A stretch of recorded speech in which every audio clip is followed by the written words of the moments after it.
Hey guys, how are you? It's me, LB. Welcome to the Untitled Tarot. I wanted to kick off this week and do something a little bit different. So I'm participating in a video tag. It's called Living in Tarot.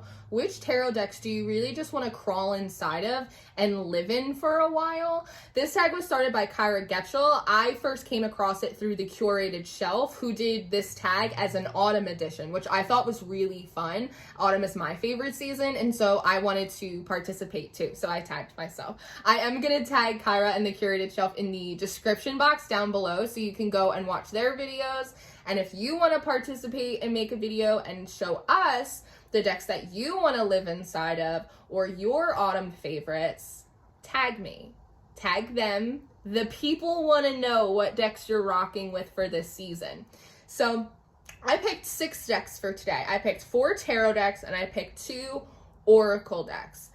Now, as a professional reader and an occultist, I think that has a big impact on which decks I find myself drawn to using, but also which decks I find myself called to use during the autumn season. The first deck that I picked was the Wild Unknown by Kim Krans.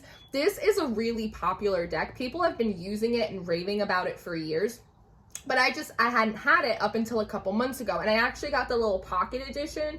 I work with so many big decks on this channel, all the oracle cards, and it's really fun. But I also have very small hands, and so I wanted to get a deck that was a little bit more scaled to my size, and I've been having a lot of fun using it. It's the main deck that I keep on my desk at all times at this point, just because I'm still getting to know it, spending some time with it. I like this deck a lot, especially for autumn, because one, it is a very dark deck, but in that darkness, there's also these beautiful pops of color. Autumn is a time when things start to die off. There's a shedding. Winter is coming and nature is getting ready to take her long slumber until spring comes. But for me as an individual, the autumn is a time when I start to come alive again. The hot, blaring dog days of summer are over, and I feel a little bit of life come back into my bones. And so I like that there is all of this darkness, this black and white sketching, but there are also like these really intentional pops of color that I think really bring like a beautiful vibrancy to this deck. I also like that the illustrations in and of themselves are drawn very gently. They're a little bit more subtle, but the way that they're placed and positioned in these cards, they feel really stark and in your face. And as a reader, I like decks that are a little bit confrontational, that aren't afraid to call you out on a bit of your BS. And so I think this deck has a little bit of an attitude, and I think that draws me to it. And again, I just really enjoy the contrast between this really kind of bright, intentional use of color and sort of this black and white starkness that it has. Marcus Aurelius, I believe, said that our soul becomes dyed with the color of our thoughts. And I feel like this deck really embodies that notion, that we kind of look at these very assertive cards, these very in-your-face, forward messages. Really getting down to like the core of who we are, the root of like what the problem is. And then again, that really intentional use of color is kind of like this brilliant way of showing how it impacts us on kind of a soul level. And I just really enjoy this deck because of that. So this is my first choice for this tag. The second deck that I chose for this was the Dark Grimoire Tarot. This is a Lo Scarabello deck, which I really enjoy. It's illustrated by Michelle Penco.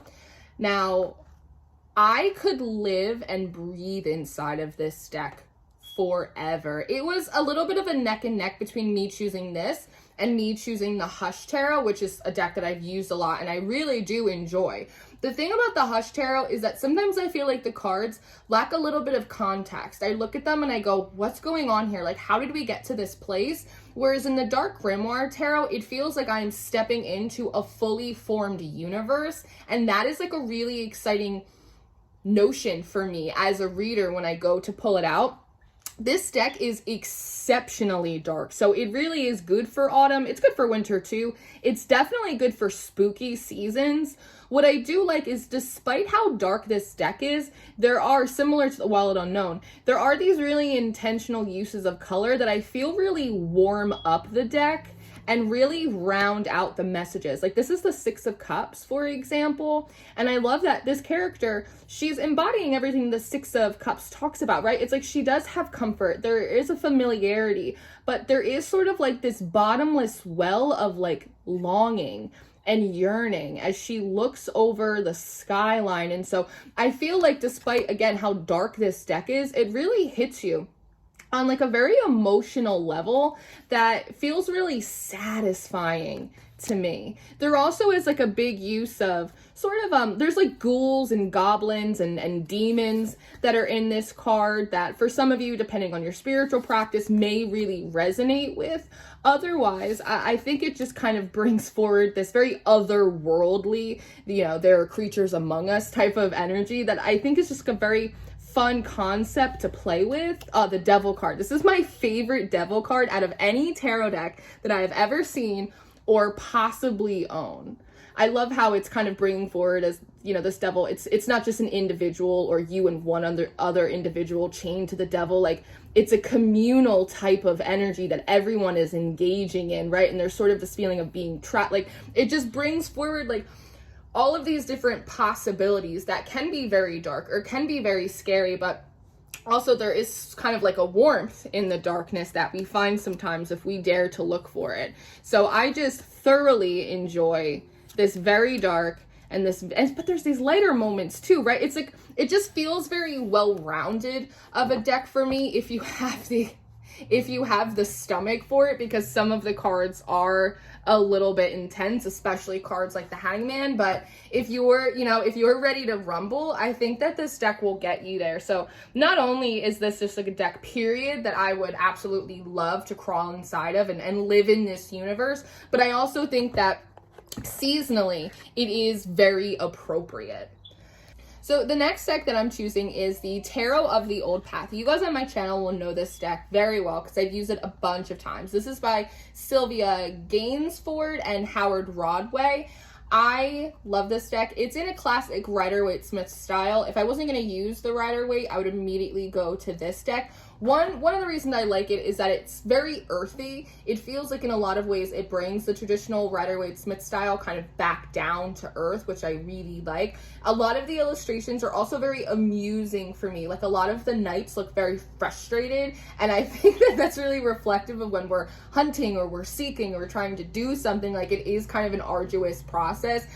Some of the court cards have like a grimace on them. Like, just the way that they're illustrated is kind of comical to me. This Nine of Cups is one of my favorite Nine of Cups cards in any of the tarot, because for me, when I think of the Nine of Cups, I don't think of a person all by themselves with their arms crossed and cups on a table. Like, I think of something that feels decadent, that feels like it's too much for one person, and so I absolutely love these illustrations.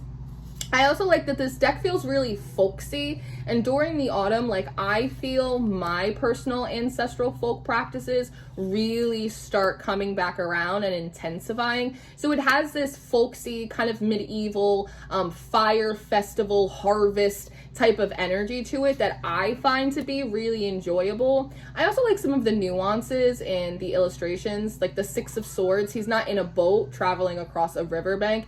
He's intentionally kind of skipping stones, having to be very mindful of like where his foot lies, and like, so just the illustrations kind of speak to me a little bit closer to heart about what some of these cards are trying to get across. And I also do like, again, that it is like a very earthy deck. I'll use this a lot for the earth signs. I'll use this a lot for Virgo. I like this Five of Pentacles, for instance, because it's not, you know, these two characters being kicked out of a temple or a church. It almost feels like a slow withering away of resources, and both coming together like in stress, not being able, you know, to figure out how to fix it. It's like it's like winter and fall, right? It's like watching something slowly dying before you and knowing that like you can't stop it. Like, and that's like a treacherous emotion, but like these are things that we go through in life. And so I just love this deck because, similar to the Dark Grimoire, it really hits in like a very physical way a lot of the things that we experience. And so I just really love this deck so much. I love that the devil has come through as temptation. It's like these pair of people with this little fox like out in the forbidden forest. Just really good stuff. I just thoroughly love the craftsmanship here. Just really enjoy this deck. This is probably one of my top picks year round, but especially during the autumn season. So the next deck that I chose was the Dream Keepers Tarot. Now this deck is exceptionally dark, so this deck would work really well for winter too. I just always find myself pulling for it as soon as autumn comes. Similar to the Dark Grimoire, I do feel like I'm stepping into like a fully formed universe when I use this deck, but there's aspects of this deck that are a little bit confusing in the sense that it's kind of like stepping through the rabbit hole. It has this Alice in Wonderland type feel, but as you start to go through it, you realize that where we're going, there are no roads.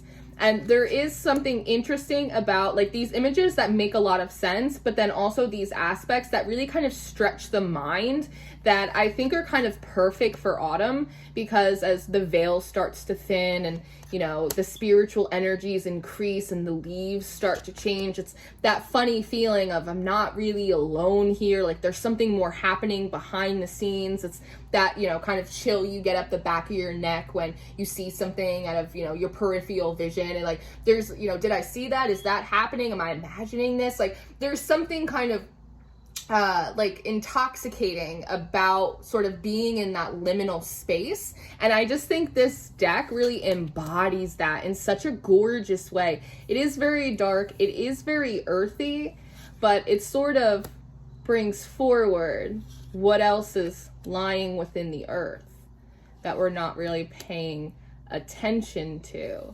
And so I like this aspect of this deck, and there are a lot of skeletons, there's a lot of kind of dryness, but there also are aspects that feel a little fantastical as well, that just make it feel really sort of special, even a little haunting at times. This is one of the most gorgeous sun cards that I've ever seen.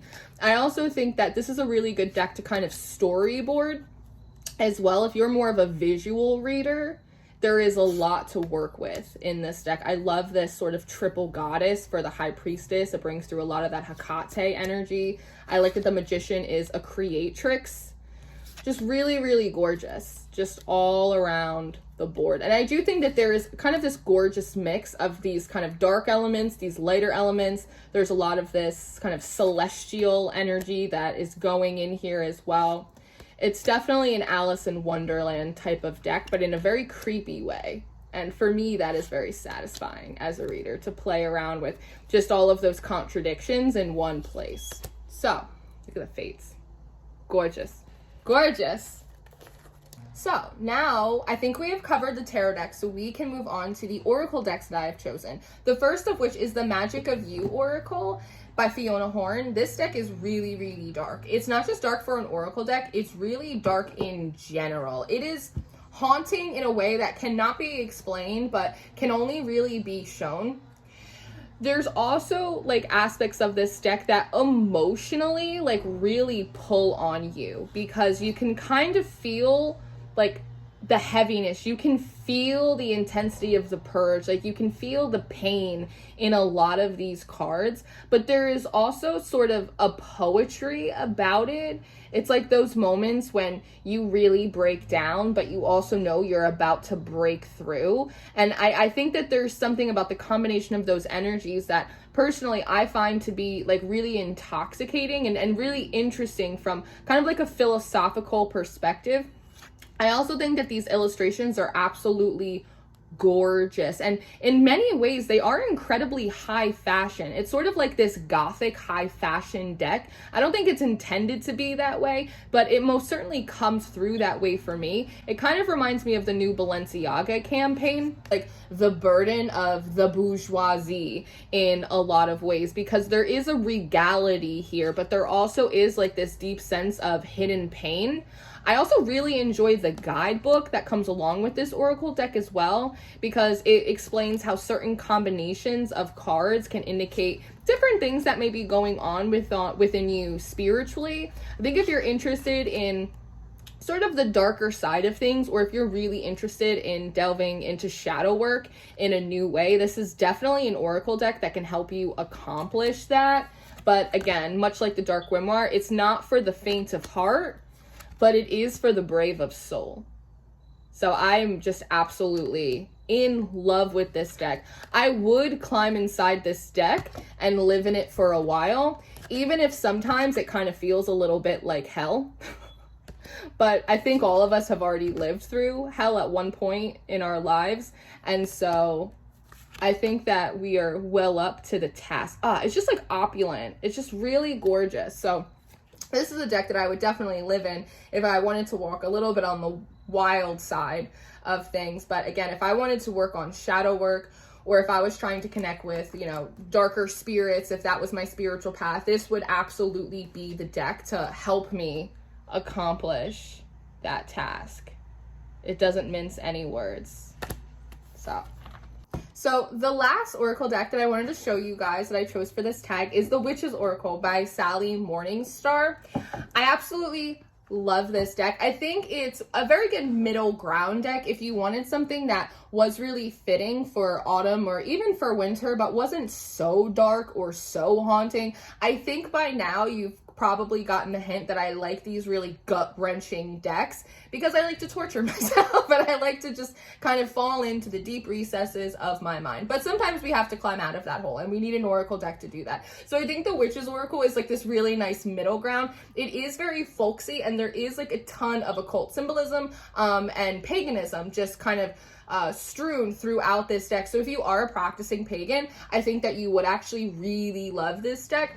Visually, I absolutely love how they combine both paint and pencil. I think it's really interesting and I think it lends to sort of these beautiful textures that we see.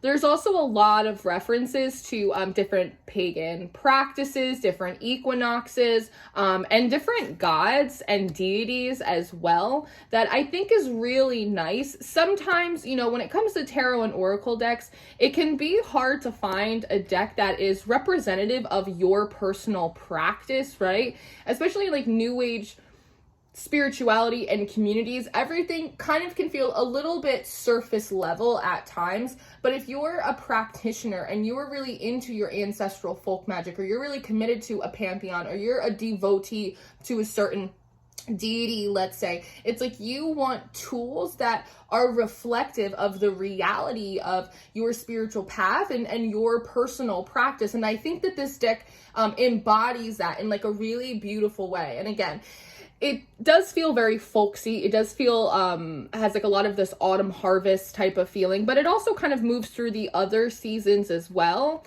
And in a lot of ways, when I use this oracle deck, I feel like my practice is looking back at me, which is nice. And, you know, Aradia, I'm seeing a lot of like the gods and the deities that like maybe I work with or I study, and I see them being represented in this deck, which is very comforting for me, especially when doing like deity confirmations or deity readings for myself or for others. We have the Green Man here. I also like that not everything about autumn and winter is dark and scary. Sometimes it's light and it's abundant, and it is like this beautiful harvest that comes forward. And so I like that this deck really captures all of those elements. The spell, we have these beautiful little fairies here. Look at this crow. Crow is hard at work. Gaia. Candle. What I like about these cards too is sometimes the image is a little bit deceiving, right? So we look at candle and we look at illumination, but if you study this card, it actually talks about like an increasing burnout that you may be experiencing. And so in these cards, there also is like a little bit more than meets the eye, which I think is really interesting and lovely to be able to play around with. This mirror with the phoenix in there. It's just really gorgeous. I really enjoy it. If you are a magic practitioner, again, or if you're a pagan, or if you're into your ancestral folk magic, I just think you're going to see a lot of themes and faces in these cards that are already prevalent within your practice and your spiritual journey, which will make it a little bit easier for you to kind of understand where you're coming from, where you're going, what's happening. We have the Hagstone here. And so I just really love this deck. It's one that I find myself coming back to all of the time. And if I was going to climb inside a deck, this just feels like a really pleasant place to live. And so that is one of my top Oracle picks for the autumn season. So there you have it. Those are my picks. Those are my 6 decks that I would like to crawl inside of and live in. Those are my sort of autumn favorites that I like to use more and more during the season, and I always find myself coming back to year after year. I had a really fun time filming this and choosing these decks. I hope that you guys enjoyed this. If you like different videos like this, let me know and I can keep doing more of them. Thank you so much to Kyra for starting this tag. Thank you so much to Curated Shelf for doing your autumn edition. It was really fun for me to watch. I found it to be very inspiring and I really enjoyed getting to participate in this. Again, if any of you want to make videos and show me which decks you want to crawl inside of, which decks you're choosing for autumn, let me know, tag me, tag the other creators. I'll leave them in the description box for you. I love you so much. Happy shuffling, and I will see you next time. Goodbye.